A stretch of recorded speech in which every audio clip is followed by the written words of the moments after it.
My name is Weston Kenichi. I'm the president of the Sake Brewers Association of North America, and really happy to be here tonight with Josh Hembree of Setting Sun's Sake Brewing Company in San Diego. He's a really dynamic sake brewer and a new member of ours, so we're really delighted to have him on board.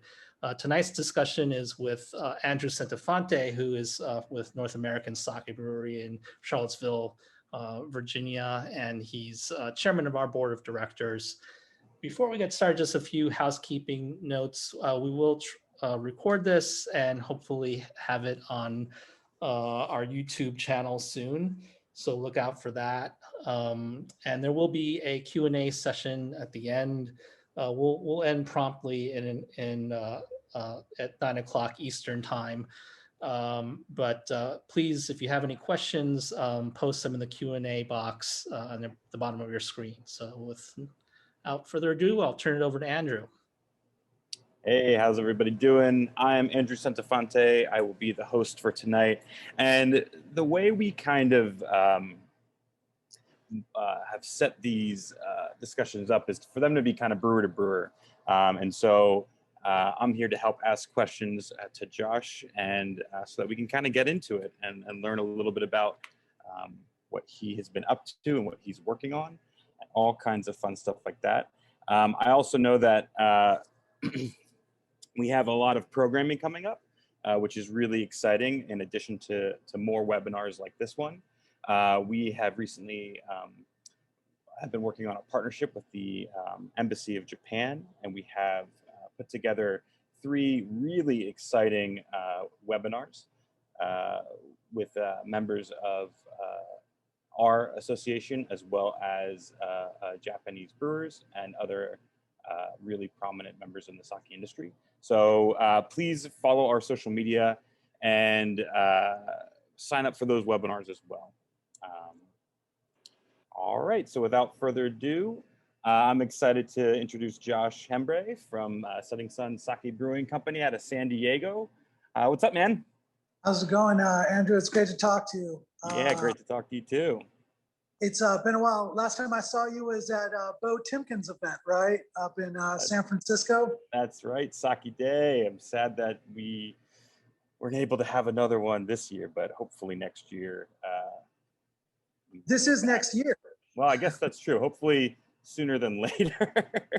I'm hoping we get to have one this year, but if not this year, next year, yeah.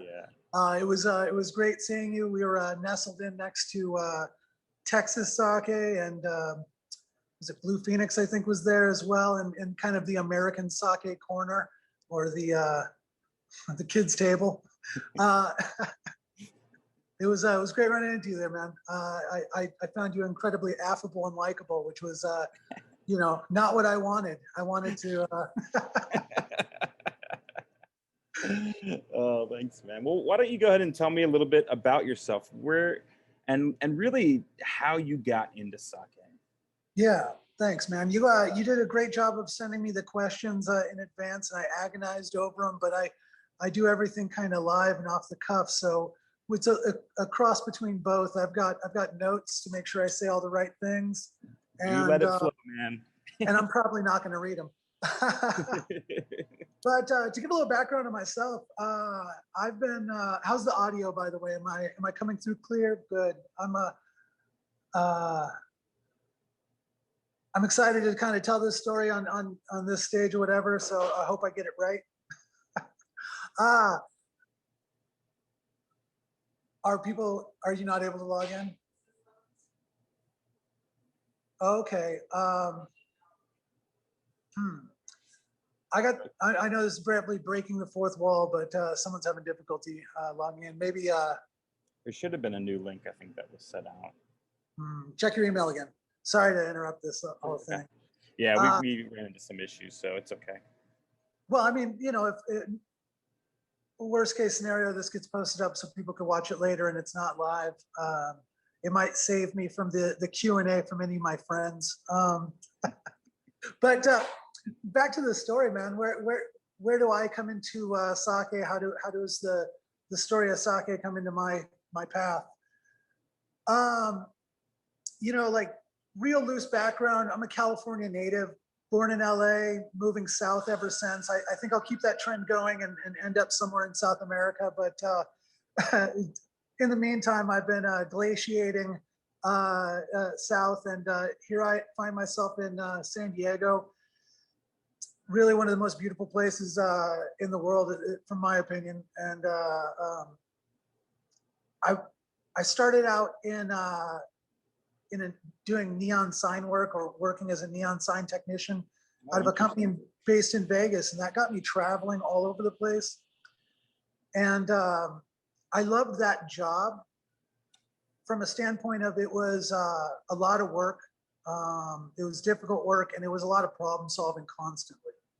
And that may not seem like it meshes with the story, but I find that that was a great foundation for brewing sake. It's a lot of work and it's problem solving constantly. A lot of problem solving. I did that for like 5-6 years, and I was fairly good at it. I went from sweeping floors to overseeing West Coast service, and just doing a bunch of traveling. But I wasn't feeling truly inspired, and I was kind of getting into craft beer. And with all that travel, I would use my per diem and my ability to go around places to visit different breweries all over. Went to Milwaukee to visit Miller, and up north, Northern California, Russian River and Lost Coast, and all those breweries. I kind of got way into craft beer, and I decided at that point that I was going to stop working and effectively retire, kind of like at the age of 27, 28. I told myself I was going to retire and only do jobs that I wanted to do. And I wanted to do this brewing thing. I thought if I was going to be good at something, if I was going to put effort into it, let's try something. And I went to work for a small brewery out of Temecula, California, called Black Market Brewing. And I worked there for about 2 years, kind of cutting my teeth, learning the ropes. I went from there to Stone Brewing in Escondido, and they're kind of a larger brewery, and had a great opportunity to work there and learned a lot about beer. Levied that into working for Paulaner Hawker Shore in München and Fuller's in London. And all throughout that path, I kind of knew that I wanted to be my own boss, and I knew I wanted to be a brewer. So I guess that means I wanted to open my own brewery, and I really went at it with the effort to be the best in my field, to do the most that I could to brew for the largest or work for the largest in the world, so that I can have credentials to come back and do my own thing. And in my dogmatic and relentless pursuit of beer brewing, pursuing the BJCP and Cicerone, and getting the jobs to say that I do the thing, I fell in love with sake. I was through a study of beer. I was looking at the 4 basic ingredients in beer being malt, water, hops, and yeast, and imagining them as like diodes or potentiometers that I can dial in to hit frequencies or gradients to emulate styles. That's how I kind of contextualized it, so that I can understand brewing saisons, lagers, stouts, porters, all that kind of stuff. And I was imagining how flavor comes from the malt, it comes from the yeast, it comes from the water profile, and it comes from the hops, clearly in IPAs, right? But in my kind of like pursuit of other things, in my career, I've worked for a meadery, I've made wine, I've made cider. And so in my pursuits, I was looking at all fermentable things, up to and including kvass. I was home brewing beet and rye kvass at home, which is a Russian probiotic drink. Yeah, Super yeah. I've had that before. It's great. Yeah. Well, for me, it's I like to do the deep dive, and so I found sake, and what it represented to me was the absolute hardest thing to do simply. Well, you know, it's not the simplest thing to do hard because, you know, there's a lot of simple things, but just through the medium of sake, I saw something that was maybe unfucked with by other craft brewers. Nobody's putting lactose and berries in it. Nobody's putting hops in it. So I thought, why not me? Nice. I think you bring up a great point about how difficult it is to brew sake. It's something I talk about a lot, is just the amount of effort, time, physical labor that it takes. And, you know, I think that challenge, at least for me as a brewer, is enticing. It's something that is exciting, knowing that, like, this isn't easy. And I think it's an awesome pursuit. Well, what really catalyzed the desire for the pursuit was the idea that with beer, there's 4 ingredients to make something. In sake, it's really only water, which is the substrate. The rice is the carbohydrate. It's an unfinished product when you're throwing it in. I mean, you're steaming it. You have to steam it to hydrolyze the carbohydrate to make it available for the enzymes to get at. But really, ultimately, it's not a finished thing. You're throwing in a part of the process, which will be the sugar. And then it comes down to koji and yeast. And so your flavor, where koji is to me like the heart of it, where you get probably most of the flavor, and then the yeast has such an impact on the bigger notes, but you know, the subtler stuff definitely comes from the koji. And in that, you've got 2 biological agents. So it's your relationship with 2 living things, a substrate and a potential sugar, which is, I mean, it's at least not 3 times harder than beer. Right? It's considerably orders of magnitude harder. And I thought, I look around at my contemporaries here in San Diego, where I tried to, you know, thought, hey, being in San Diego would be a great place to be a brewer. A lot of great brewers around. If I were to speak boldly, I think I'm like the 6th best brewer in San Diego. There you go. That's something to who agrees with me, right? But like, to be the 6th best at anything that's like, who's the 9th runner up at the Tour de France? Nobody knows. But, you know, so I thought, man, if I'm going to put all my intention, effort, and ideas into opening a brewery and doing something that I thought would be cool, why not make it difficult? Why not make it interesting? Yeah, that's awesome. And so, yeah, speaking of difficult, how long have you guys been open? We were founded in 2014. We opened in 2016. I like to show the distinction between founding and opening. It wasn't that we were lazy; we were working on it. Yeah. It took a long time to put it all together, and it took a long time to put it together because the brewery is basically hand built. You know, like there's no infrastructure for sake brewing in America. If you wanted Breeze or Muntins or Wireman's, any kind of malt for beer, they have it in homebrew shops on almost every corner in America. And if you wanted equipment, there's manufacturers, you know, aplenty, but sake brewing equipment, it's a harder find. Yeah, definitely. Yeah, what were some of the other challenges you faced in those early days when you guys were first starting up? What were kind of the things that you had to really overcome?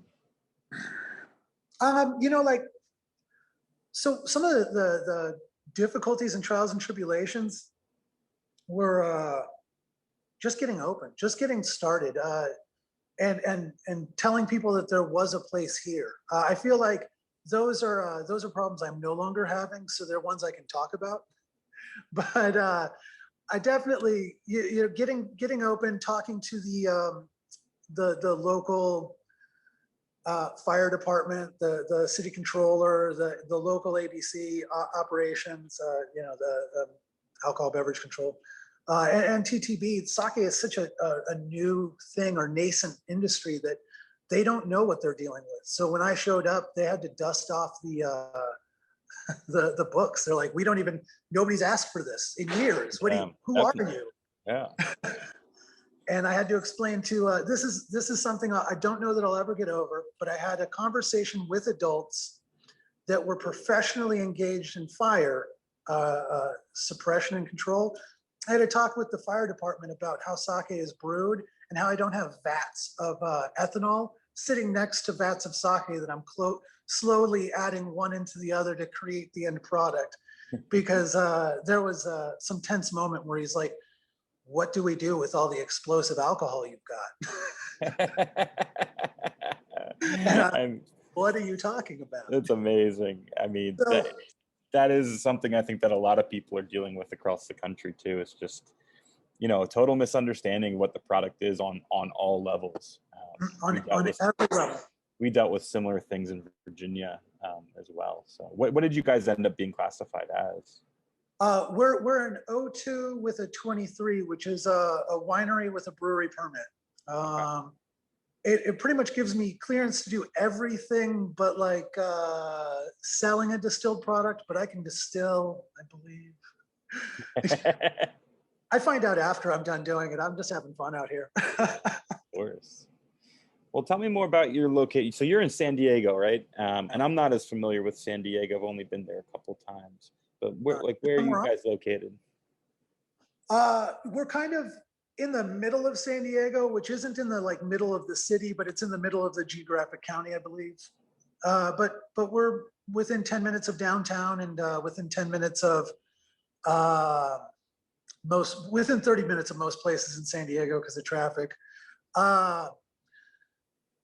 We opened up off of Miralani Drive down the road from Alesmith, which was a cool thing for me, but not just down the road from Alesmith. In our warehouse complex, it's kind of like a breeder for small breweries and wineries, cider, distilling. And so it's been a huge blessing to not just be next to beer, because I like to drink beer, but also to be next to wine and cider and mead, to ping ideas off of them, borrow equipment when I need to, you know, that kind of stuff. For sure. Yeah, I mean, I'm looking at your that big mural in the back. And so is y'all's tasting room and brewery in the same location, or are those kind of joined together? Joined together. We started out with 1,000 square feet. Man, did we start small. One of the early troubles that we had was bootstrapping. It was honestly, it was an idea with me and the other founders to start up, and my friend Matt, who believes in me, Matt and Sharon, they're angel investors of this whole thing, and you know, just amazing friends and confidants for like, what do I do now kind of thing. And he gave me two options. He's like, you can take VC money and they'll take most of your idea, but you'll get to do it. Or you could do it with your own money and you'll have 100% of the idea, but it's your money. Mm-hmm. And you know, being the independent artist or whatever I think I am, I'm like, oh, I'll do it by myself. It's fine. I know how to do it. I know what I'm doing. What I didn't take into consideration was the huge war chest you need to bring to the table if you're going to R&D concepts and bring beverage to the market as a whole. Mm. But yeah, we started in 2014, and it's been a proof of concept / learning curve ever since. So so how does San Diego kind of adopt it? What kind of customers do you guys draw in there, and kind of, you know, how have they been reacting to it? Man, it's one of those things where I have some regulars that show up and they go, why isn't this place busy? How do we get more people to show up and try it? And I go, well, they just haven't heard of it. You know, the word of mouth is spreading and we're growing, and, you know, we've doubled in size and added more equipment, and I'm very grateful for, you know, all the growth that we've had. So I can't say that we've not grown at all, but they're like, they're flabbergasted that, you know, more people aren't there. And they're like, can we just, here's what we'll do. We'll get a squirt gun, like a super soaker, and we'll just go around and start spraying it in people's mouths. That once they taste it, they'll, and I said, and I had to tell him, Jeff, no, that's assault. And you can't do that. And please don't let anyone know it's me if you're going to do that. But you guys have done some growth. I remember, you know, when I was starting out following you guys, and you guys were in one spot. And then I remember when you guys opened this, you did do some expansion, right? Yeah. I don't want to talk like we haven't grown. To answer your question directly, the way San Diego's received it is pretty well. there's a lot of aging hipsters falling out of beer, and a lot of like just people who are foodies, and so we have a great foodie and kind of crafty customer base. If I were to say that they're any one type, it'd be to mislabel the other, portion. They're people that the people that like us are people that have either never tried sake before or they're trying it for the first time, and it's cool because I'm getting to see the formation of sake nerds, right? Like when I started in beer, I was that nerd that would stand in a line to get a bottle. And I would be the guy that would plan his road trip to go to all the beer bars. And then, working in the beer industry, I began to see all those people and meet all those people. And now I'm seeing the same thing for sake, where we're getting people that have actually had yours, or, people that have had Atsuos in Arizona, or Jake and Noriko's up at Sequoia, where there's even like, to whatever degree we get sake tourism. So it's our customers are everybody. That's awesome. That's awesome. Tell me a little bit about your approach. Like, if you have a style, what would you say that it is? This is a question I actually, I kind of rehearsed, I looked at myself in the mirror. I said, good enough, you're smart enough, and gosh darn it, people like you. Patience. I actually put some consideration into what my style is, because I would love to tell you that I'm that punk rock, fuck it, let's do it because it's cool kind of guy. But truthfully, I like the deep dive. I like to go, where does it come from?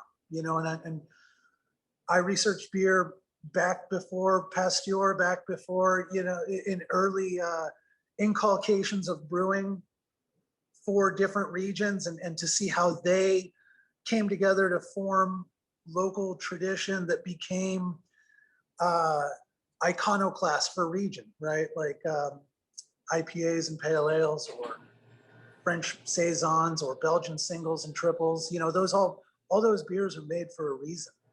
And the reason, isn't because somebody was sitting around thinking it tastes good. Like, oh, this tastes good. It was, they were doing the best they could with their ingredients, their yeast, their grist. So the beers that came out of Burton-on-Trent couldn't have been anything other than a pale ale, right? Just like seahorses live in the ocean. It makes sense because it kind of came from that area. And water profile and stuff dictated that. And so when I was in no way am I done with my deep dive with beer, but when I was at least far enough that I can pull my head up and look around, probably somewhere while I was in London at Fuller's, I really realized that delivering a product to someone fresh is the best way to give them that aha moment. And I'm addicted to that aha moment.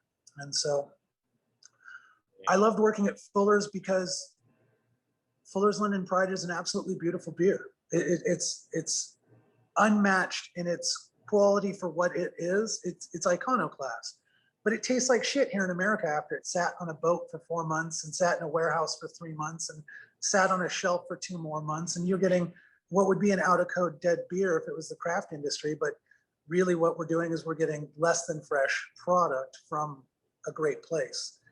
And I thought to myself, man, I love sake. I like Nama sake, Kikasui, come on, everybody's favorite, Nama. But I bet people would love sake if they tried it fresh.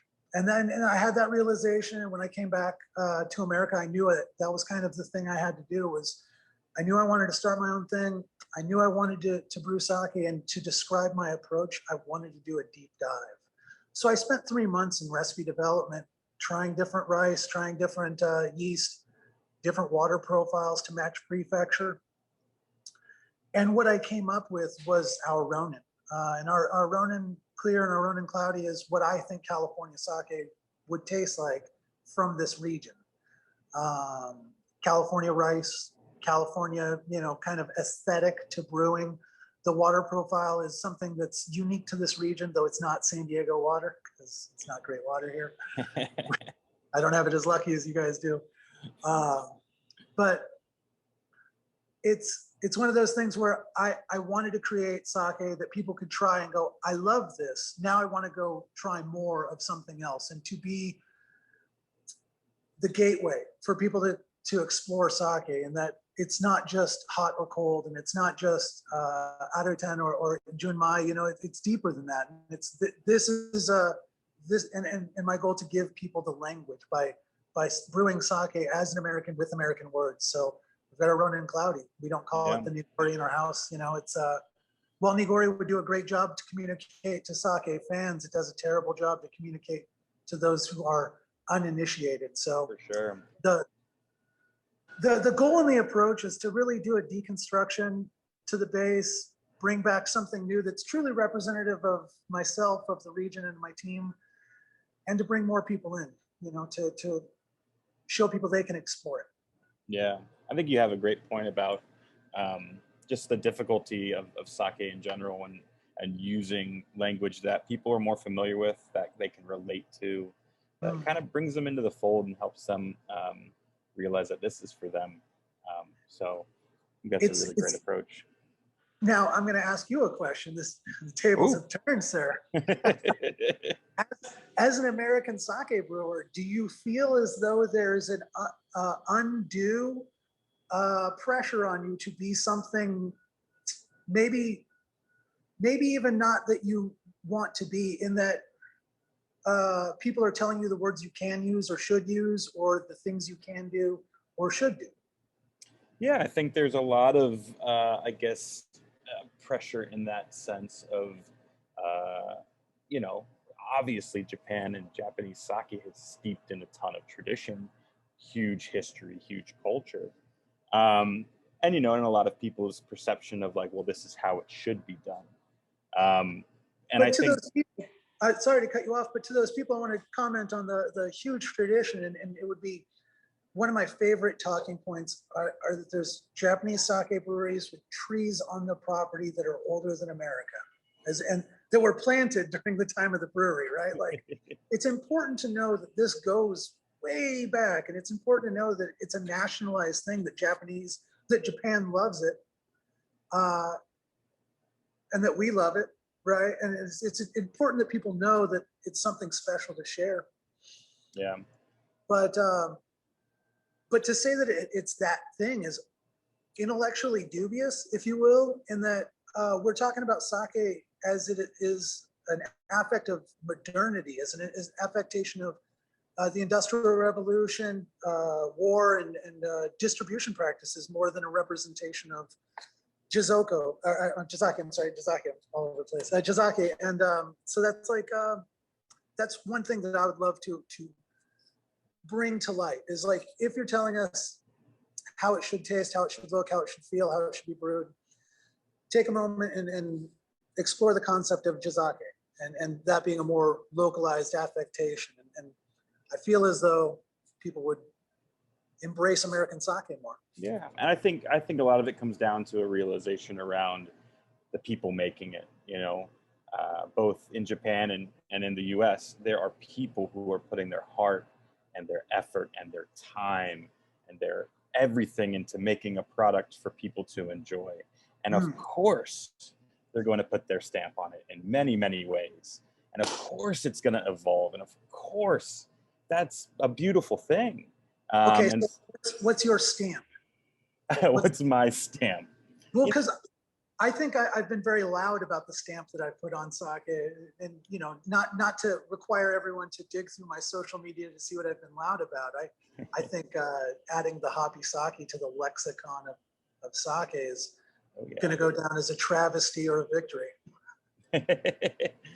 You know, I'm still working on that stamp, to be honest. I don't know if I know what my stamp is yet, besides just really wanting to make great sake and really just diving deep and putting passion in every day. I think it's coming, you know. I don't know what it is yet. And I would just say, like, I'm having fun doing it, and I hope people see drinking's fun. I think that's the other thing that I always like to tell people is, like, drinking is fun. Enjoy the sake. You know, we can talk about all kinds of stuff around it. But at the end of the day, let's cheers and kanpai and tip one back, have a good time. So. Yeah, definitely. I like the idea of having fun, not taking it too seriously is one of the, I think any of my team would identify that I don't take anything too seriously. But I attempted to get serious on the social medias last year, a while ago, and opining that terroir is an acceptable term for describing sake. And I got a lot of pushback from that. And I realized that my opinion doesn't belong on social media. Well, I wouldn't say that. I think that's a very big discussion that goes on all over the place around sake, especially because it's a co-opted kind of wine term. And I think it has some application in certain ways, but not the same way. It's a different thing. I hear you on that, but let's not look at the word from your understanding of the word, but look at the word from the consumer's understanding of the word. The consumer that would throw around terroir naturally would not use co-opted in that same sentence unless they're deeply inculcated in the industry. That's right.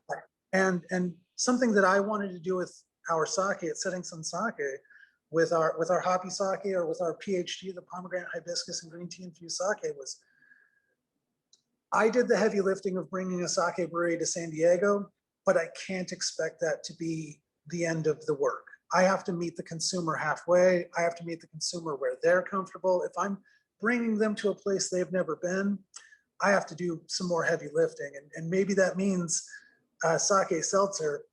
Maybe that means, peach green tea sake. But it's not, the goal isn't to sell peach green tea, it's to sell sake or grow sake as a whole. And so I'm adamant about using whatever techniques or words you want to grow the base. Yeah. So there. Someone said I was right. I'm just going to put that to bed and say that I won that internet victory. Well, tell me more about, you talked about the Ronin and the Cloudy. What other, and you kind of threw some others out there. What do you got up your sleeve? What other products are you working on? Well, so you asked about my process, and I got a lot of ideas on process because I'm a process dork. If somebody's making something next to me, I'll look like, what's going on over there? And so through that, I like to push all of my favorite things through the prism of sake. I love beer. So we have a Imperial Stout inspired sake, our Ronin Black, which is aged in, currently this year's iteration that'll be coming out is a High West barrel that was aging an Imperial Stout, that once the stout came out, we threw the sake in, and we're going to, once it's matured to an appropriate rate, we're going to hit it with coffee and chocolate to really emulate the Imperial Stout aesthetic, but at no point do you lose the sake. And I'm very happy with that. I can just throw vanilla and coffee and chocolate on something and still taste the sake coming through. Yeah, that sounds delicious. Yes, we ship to NYC.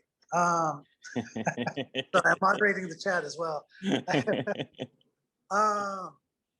So I brought the Ronin Black to showcase my love of stouts. We did Passage to Arcadia as a collaboration with Newtopia Cider. We did a co-fermentation of apples and rice to really unify it. And then we dry hopped it with gin botanicals to just lean into the flavors that we're developing. And it had we still got a couple bottles, but it has this wonderful, like, Sauv Blanc aesthetic, but it's sake, it's cider. There's definitely spiciness to it.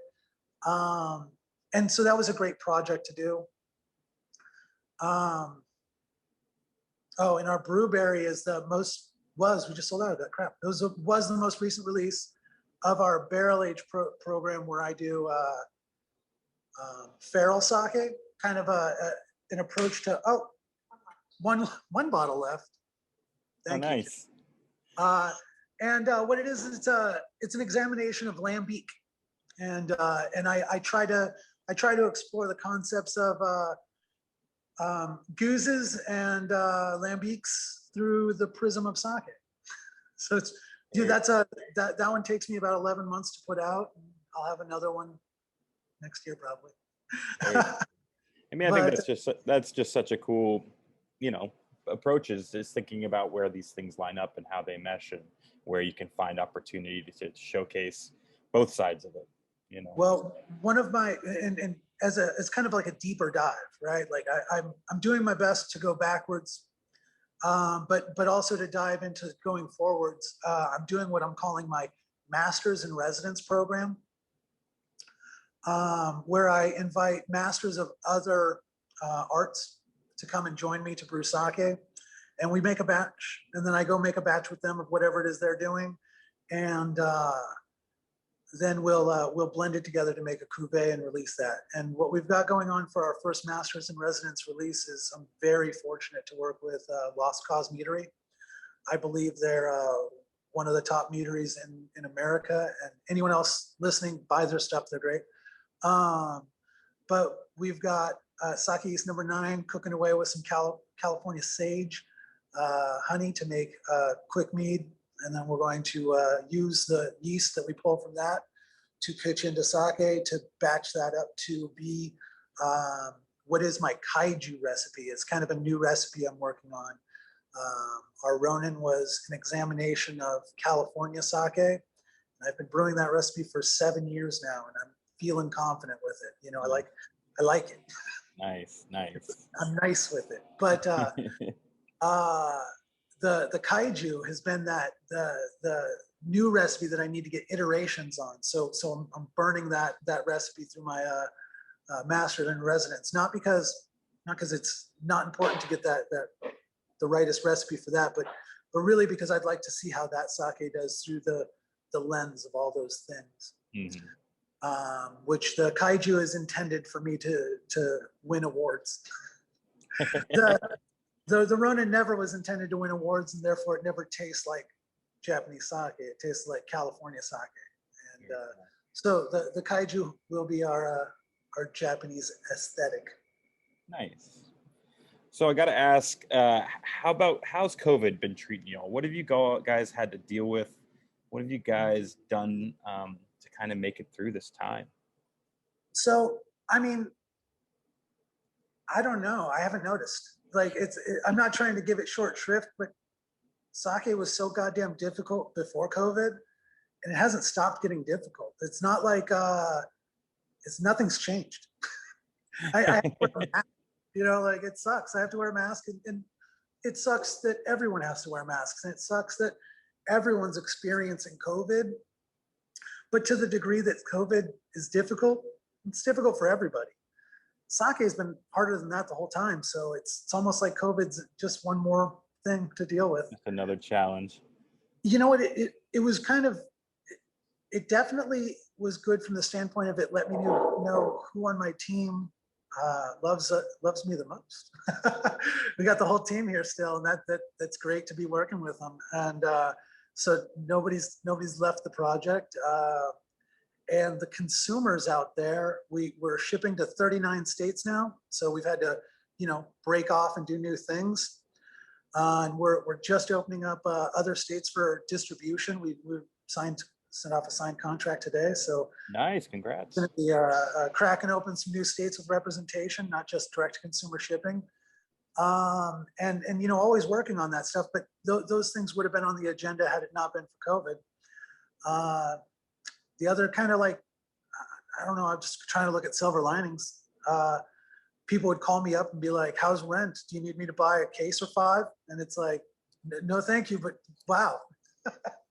The overwhelming support, it's been great. It's been overwhelming.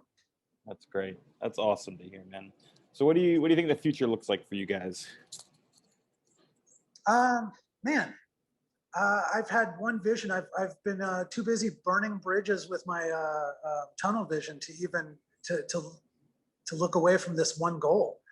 Large scale subnational production facility with 6 tasting rooms, spread out enough to take over the West Coast. That's been an unending goal since the beginning. Looked at a new potential tasting room last week. I don't know. I've looked at a lot of places. Who knows what happened? But like, I like this place. there's a lot in the future for Setting Sun Sake, and it may not even be a future that I'm planning, because COVID wasn't part of the whole entire plan from the beginning, right? I planned on being rich by now.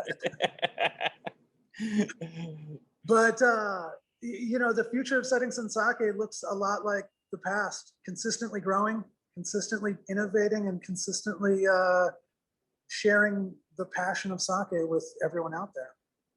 Very cool.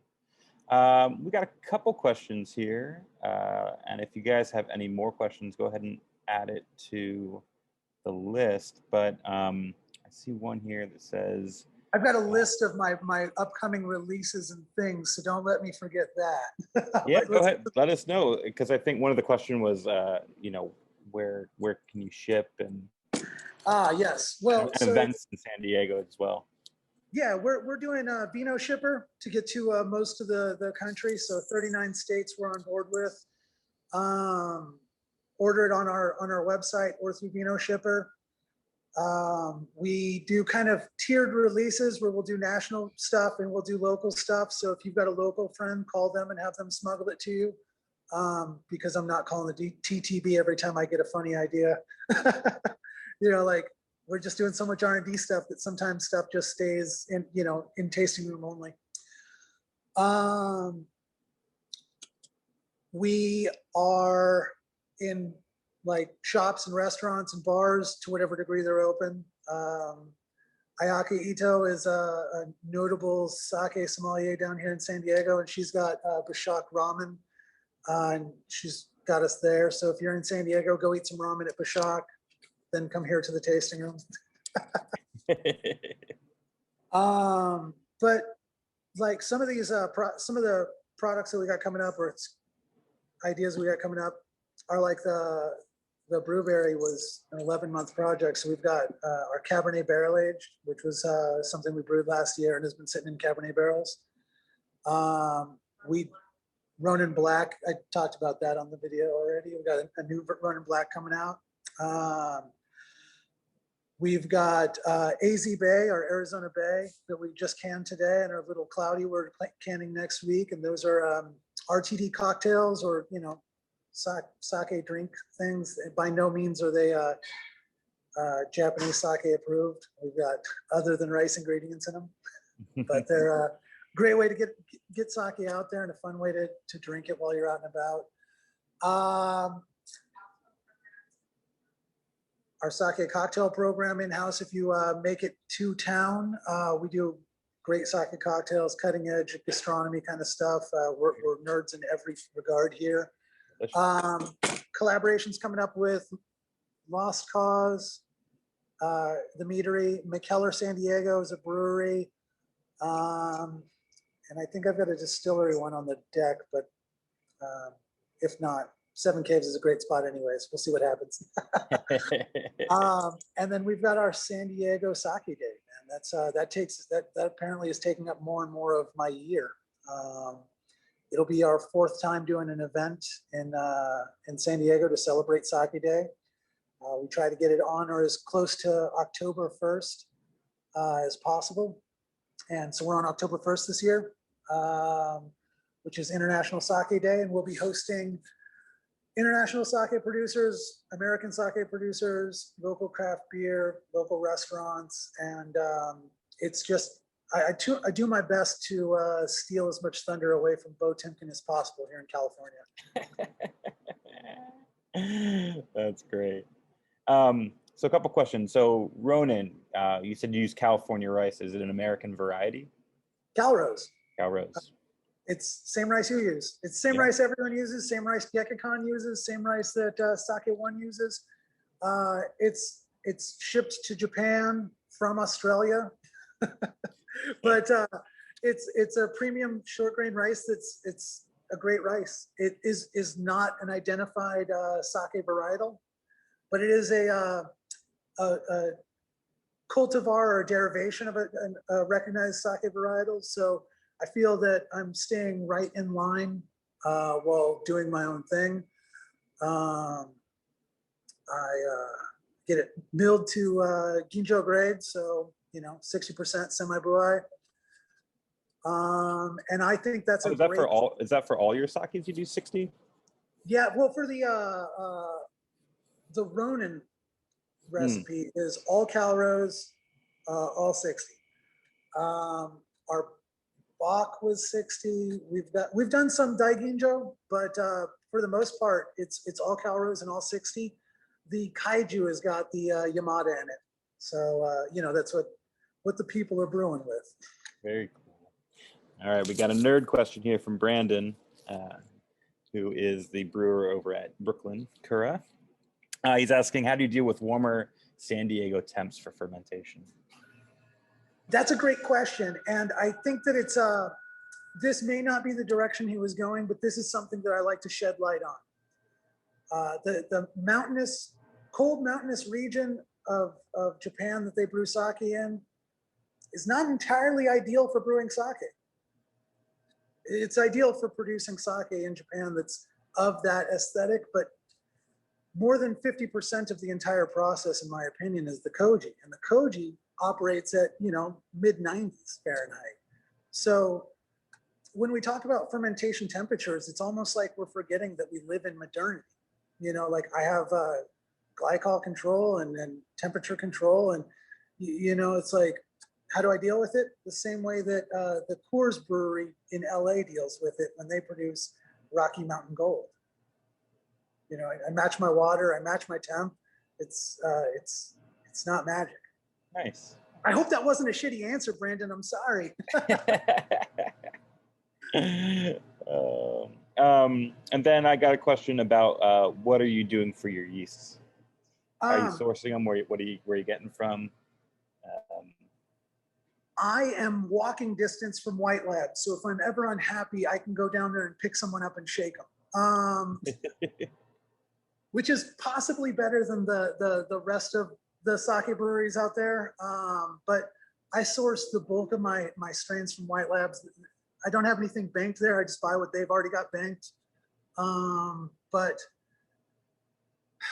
my entire pursuit has been to create a new, unique thing. So looking for Japanese specific varietals, like everyone loves 14, but would 14 make the best Ronin?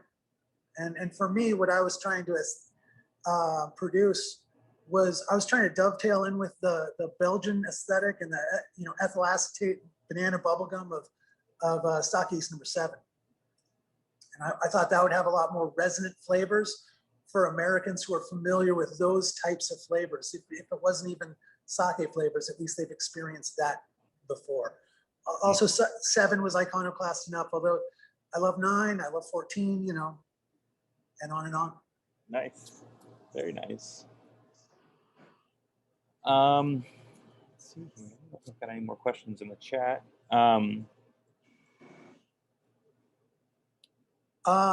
Someone asked it, how do we get yeast other than 7 and 9? And to that, I would say start asking your local sake brewers. If you live in America, if there's one in your state, if there's one in your, what do they call states in Canada? Right? Provinces, thank you. Provinces, yeah. Thank you. The peanut gallery is provided. Right, or if you're down in Sinaloa, you can dodge bullets and get yeast from them. But like honestly, start at the breweries. If you guys want to get other than what's out there, they're probably going to be the best place to source it because they're getting it from their purveyors or their suppliers. I don't know.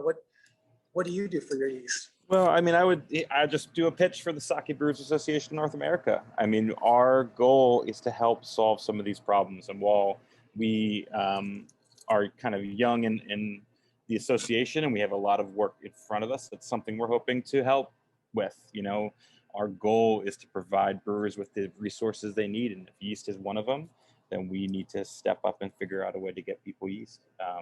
Same thing with, you know, some of the challenges you had mentioned earlier and, you know, bootstrapping a lot of things and how do we make that process easier? So, well, you know, I've already opined on this in previous conversations, but just coming up with a list of desirable yeast to bank, you know, that's and then finding the finding the place to bank it. I'm down the street from White Labs, but BSI or any of the other prominent places, the larger the better, or the most affordable the better.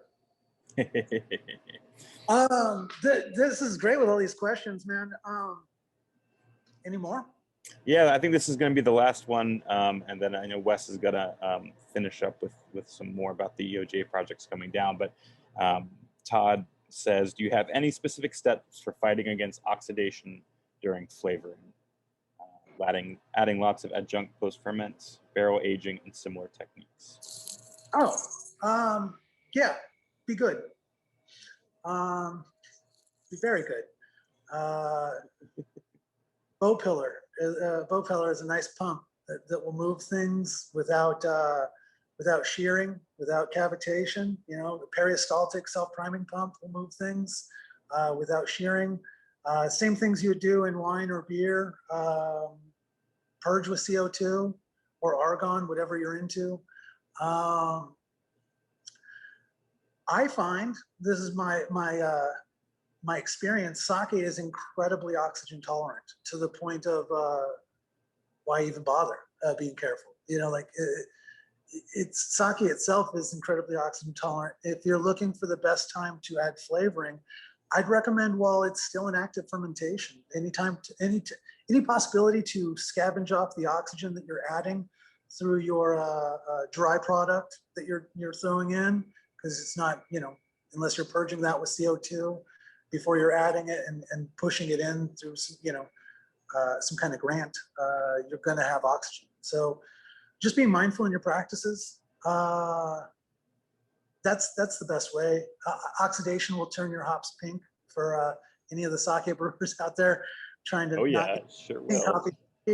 And so if you want to not have oxidation affect your hops and turn them pink, then just being careful in your adding it towards the end of the lagering phase, or the holding phase, so it can scavenge up any extra oxygen that was put in.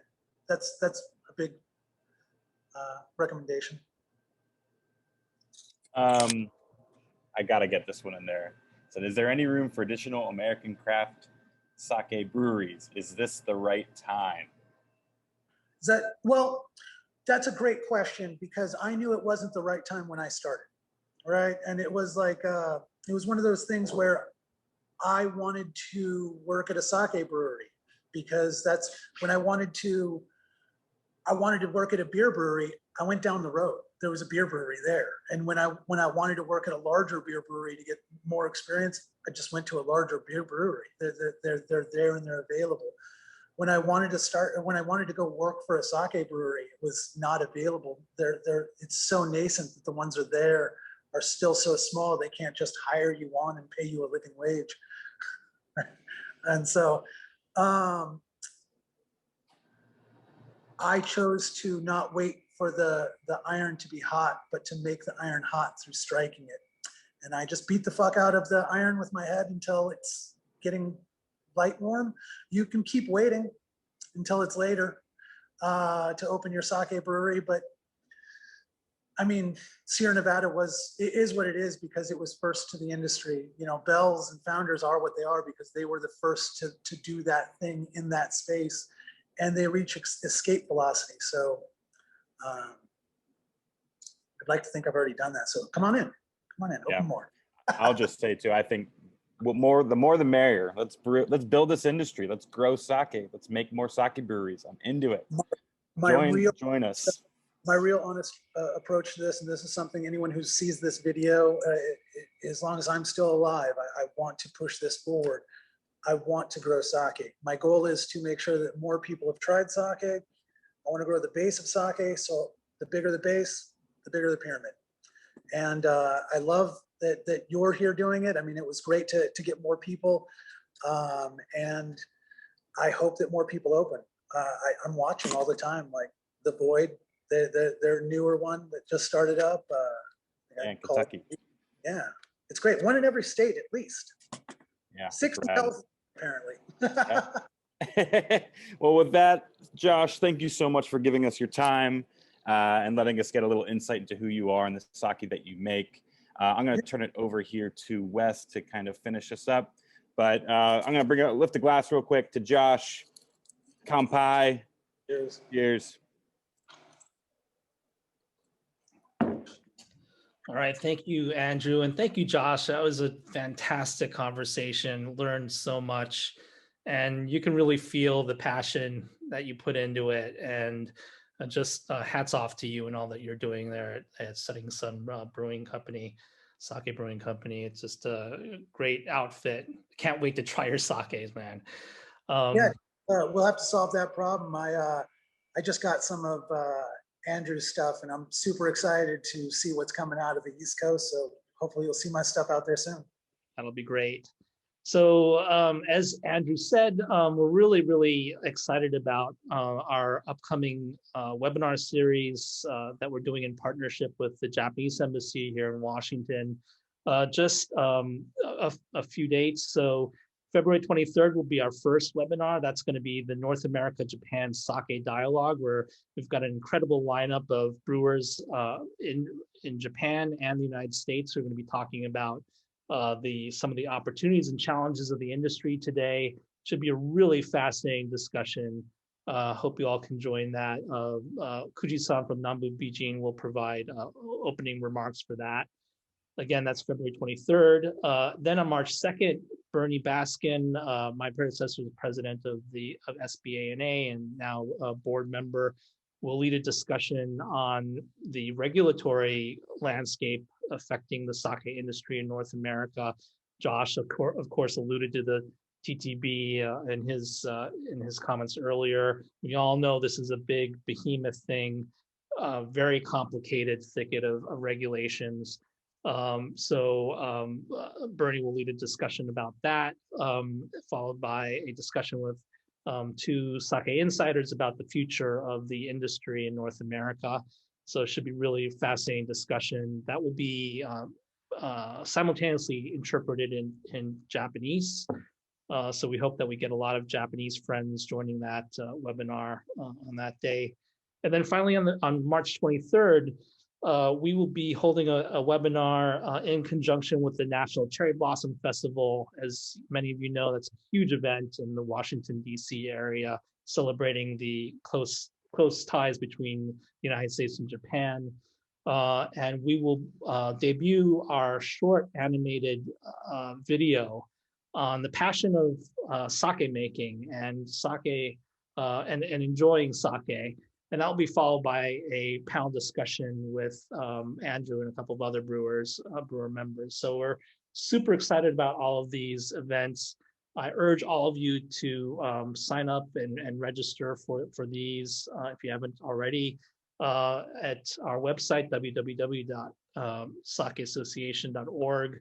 And also just look out for our other activities and events. We're really gearing up for a lot of great things for the rest of the year. So hope you all can join us. And please, again, check out our website and our social media platforms, mainly Facebook and Instagram. So with that, I will close out. I want to thank Josh again. Fantastic conversation. Thanks, Andrew. Thank you all for joining, and we look forward to having you join our future events. Good night.